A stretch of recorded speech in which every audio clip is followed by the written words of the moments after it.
اللهم صل على سيدنا محمد۔ السلام علیکم ورحمۃ اللہ وبرکاتہ۔ فکر و خبر کا ہفتہ واری پروگرام سیرت النبی صلی اللہ علیہ وسلم کے موضوع پر پیش ہے، جسے ہر ہفتے ہم رحمت عالم صلی اللہ علیہ وسلم کے ٹائٹل کے تحت سنتے ہیں۔ تو ناظرین، جس طرح کہ ہم نے اس سے پہلے والی سیریز میں منافقین کے بارے میں سنا تھا کہ وہ اسلامی معاشرے اور سوسائٹی کو اندر سے کمزور کرنے کی کس طرح سے سازشیں کر رہے تھے، اور اسی سیریز میں ہم نے سنا تھا کہ غزوہ بنو المصطلق میں ان کی یہ سازش بالکل کھل کر 2 مرتبہ ظاہر ہوئی تھی۔ آج کی اس قسم میں ان کی اس سازش سے پردہ اٹھائیں گے کہ جب ان کی یہ سازش ظاہر ہوئی تو مسلمان بیٹے نے اپنے منافق باپ کو قتل کرنے کی اجازت اللہ کے نبی صلی اللہ علیہ وسلم سے مانگی تھی۔ تو ناظرین، چلیے سنتے ہیں اس قسط کو۔ ناظرین، رسول اللہ صلی اللہ علیہ وسلم غزوہ بنو المصطلق سے فارغ ہو کر ابھی چشمہ مریسع یعنی مریسع کے کنواں جہاں سے پانی پیا جاتا ہے اس پر ہی تشریف فرما تھے کہ کچھ لوگ پانی لینے گئے، یعنی پانی وہاں سے لینے کے لیے لوگ چلے گئے۔ انہی میں حضرت عمر بن خطاب رضی اللہ عنہ کا ایک مزدور بھی تھا جس کا نام جہجائے غفاری تھا۔ پانی پر ایک اور شخص سنان بن وبر جوہنی سے اس کی دھکم دھکا ہو گئی اور دونوں آپس میں لڑ پڑے۔ پھر جوہنی نے پکارا، یا معاشر الانصار، یعنی انصار کے لوگوں مدد کو پہنچو، اور جہجہ نے آواز دی، یا معاشر المہاجرین، مہاجرین مدد کو آؤ۔ رسول اللہ صلی اللہ علیہ وسلم خبر پاتے ہی وہاں تشریف لے گئے اور فرمایا، میں تمہارے اندر موجود ہوں اور جاہلیت کی پکاری جا رہی ہے، اسے چھوڑو، یہ بدبودار ہے، یعنی یہ جو تم نعرے لگا رہے ہو یہ بدبودار ہے، اس میں سے بدبو آ رہی ہے، جاہلیت کی بو آ رہی ہے۔ اس واقعے کی خبر رئیس المنافقین، منافقین کے سردار عبداللہ بن ابی بن سلول کو ہوئی تو اس کا نفاق ظاہر ہوا اور غصے سے بھڑک اٹھا، بولا، کیا ان لوگوں نے ایسی حرکت کی ہے؟ یہ ہمارے علاقے میں آ کر اب ہمارے ہی حریف اور مد مقابل یعنی مخالف ہو گئے۔ خدا کی قسم، ہماری اور ان کی حالت پر تو وہی مثال صادق آتی ہے جو ہم سے پہلوں نے کہی ہے کہ اپنے کتے کو پال پوس کر موٹا تازہ کرو تاکہ وہ تمہیں کو پھاڑ کھائے۔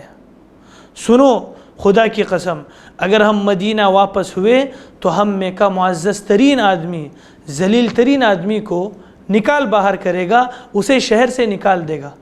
پھر حاضرین کی طرف متوجہ ہو کر بولا، یہ مصیبت تم نے خود مول لی ہے، تم نے انہیں اپنے شہر میں اتارا اور اپنے اموال بانٹ کر انہیں دیے۔ دیکھو، تمہارے ہاتھوں میں جو کچھ ہے اگر اسے دینا بند کر دو تو یہ تمہارا شہر چھوڑ کر کہیں اور چلتے بنیں گے۔ اس وقت مجلس میں ایک نوجوان صحابی حضرت زید بن ارقم رضی اللہ عنہ بھی موجود تھے۔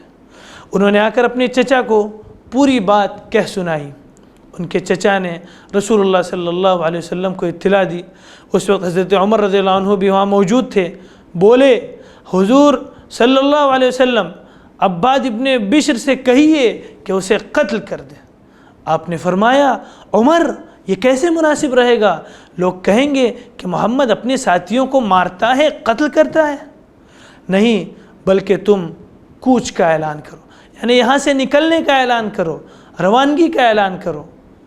یہ جس وقت آپ صلی اللہ علیہ وسلم نے اعلان کیا، ایسا وقت تھا جس میں آپ صلی اللہ علیہ وسلم کا کوچ فرمانے کا، سفر کرنے کا معمول نہیں تھا۔ آپ کا اعلان کرنا تھا کہ لوگ چل پڑے۔ تو حضرت اسید بن حضیر حاضر خدمت ہوئے اور سلام کر کے عرض کیا، آج آپ نے بے وقت کوچ فرمایا ہے، یعنی آپ نے ایسے وقت کوچ فرمایا ہے جس میں آپ کوچ نہیں فرمایا کرتے تھے۔ آپ نے فرمایا، تمہارے صاحب یعنی ابن ابی، رئیس المنافقین عبداللہ ابن ابی نے جو کچھ کہا ہے تمہیں اس کی خبر نہیں ہوئی؟ انہوں نے دریافت کیا، اس نے کیا کہا ہے؟ آپ نے فرمایا، اس کا خیال ہے کہ وہ مدینہ واپس ہوا تو معزز ترین آدمی، ذلیل ترین آدمی کو مدینے سے نکال باہر کرے گا۔ انہوں نے کہا، یا رسول اللہ، آپ اگر چاہیں تو اسے مدینے سے نکال باہر کریں، اللہ کی قسم وہ ذلیل ہے اور آپ باعزت ہیں۔ اس کے بعد انہوں نے کہا اے اللہ کے رسول صلی اللہ علیہ وسلم اس کے ساتھ نرمی برتی ہے، کیونکہ واللہ اللہ تعالیٰ آپ کو ہمارے پاس اس وقت لے آیا جب اس کی قوم اس کی تاج پوشی کے لیے ایک قسم کا تاج تیار کر رہی تھی، اس لیے اب وہ سمجھتا ہے کہ آپ نے اس سے اس کی بادشاہت چھین لیا۔ پھر آپ شام تک پورا دن اور صبح تک یعنی کہ پوری رات چلتے رہے، بلکہ اگلے دن کے ابتدائی اوقات میں اتنی دیر تک سفر جاری رکھا کہ دھوپ سے تکلیف ہونے لگی۔ اس کے بعد اتر کر پڑاؤ ڈالا گیا تو لوگ پڑاؤ ڈالتے ہی سو گئے اور بے خبر ہو گئے، یعنی یہ جو واقعہ تھا اس سے بے خبر ہو گئے۔ آپ کا مقصد بھی یہی تھا کہ لوگوں کو سکون سے بیٹھ کر گپیں لڑانے کا موقع نہ ملے، اس سلسلے میں بات کرنے کا موقع نہ ملے۔ ادھر رئیس المنافقین عبداللہ بن ابی کو جب پتہ چلا کہ زید بن ارقم نے بھانڈا پھوڑ دیا ہے تو رسول اللہ صلی اللہ علیہ وسلم کی خدمت میں حاضر ہوا اور اللہ کی قسم کھا کھا کر کہنے لگا کہ اس نے جو بات آپ کو بتائی ہے وہ بات میں نے نہیں کہی اور نہ اسے زبان پر لے آیا ہوں۔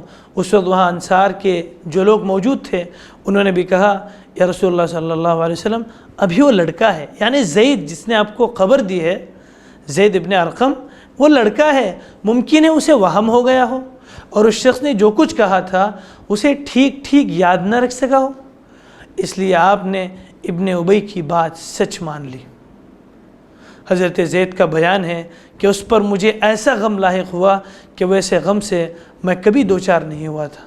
میں صدمے سے اپنے گھر میں بیٹھا رہا یہاں تک کہ اللہ تعالیٰ نے سورہ منافقون نازل فرمائی، جس میں دونوں باتیں مذکور ہیں۔ ہم الذین یقولون لا تنفقوا علی من عند رسول اللہ حتی ينفضوا، یعنی منافقین وہی ہے جو یہ کہتے ہیں کہ جو لوگ رسول اللہ صلی اللہ علیہ وسلم کے پاس ہیں ان پر خرچ نہ کرو یہاں تک کہ وہ چلتے بنیں، یعنی یہاں سے نکل جائیں۔ یقولون لئن رجعنا الی المدینۃ لیخرجن الاعز منها الاذل، دوسری بات کا تذکرہ قرآن مجید میں اس طرح ہے کہ منافقین ہیں جو کہہ رہے ہیں کہ تم ان میں سے عزیز ترین آدمی کو یعنی عزت والے آدمی کو ذلیل آدمی کیا کرے گا، مدینے سے باہر نکال دے گا اور اس کو وہ مدینے سے باہر کر دے گا۔ حضرت زید بن ارقم رضی اللہ عنہ کہتے ہیں کہ اس کے بعد رسول اللہ صلی اللہ علیہ وسلم نے مجھے بلا بھیجا اور یہ آیتیں پڑھ کر سنائی، پھر فرمایا اللہ نے تمہاری تصدیق کر دی۔ عجب اتفاق دیکھیے کہ اس منافق کے صاحبزادے جن کا نام عبداللہ ہی تھا، یعنی عبداللہ بن ابی کے صاحبزادے عبداللہ، اس کے بالکل برعکس یعنی بالکل اپوزٹ نہایت نیک تینت انسان اور اچھے صحابہ میں ان کا شمار ہوتا تھا، انہوں نے اپنے باپ سے برات اختیار کر لی اور مدینے کے دروازے پر تلوار سونت کر کھڑے ہو گئے، تلوار کو ننگی کر کے کھڑے ہو گئے۔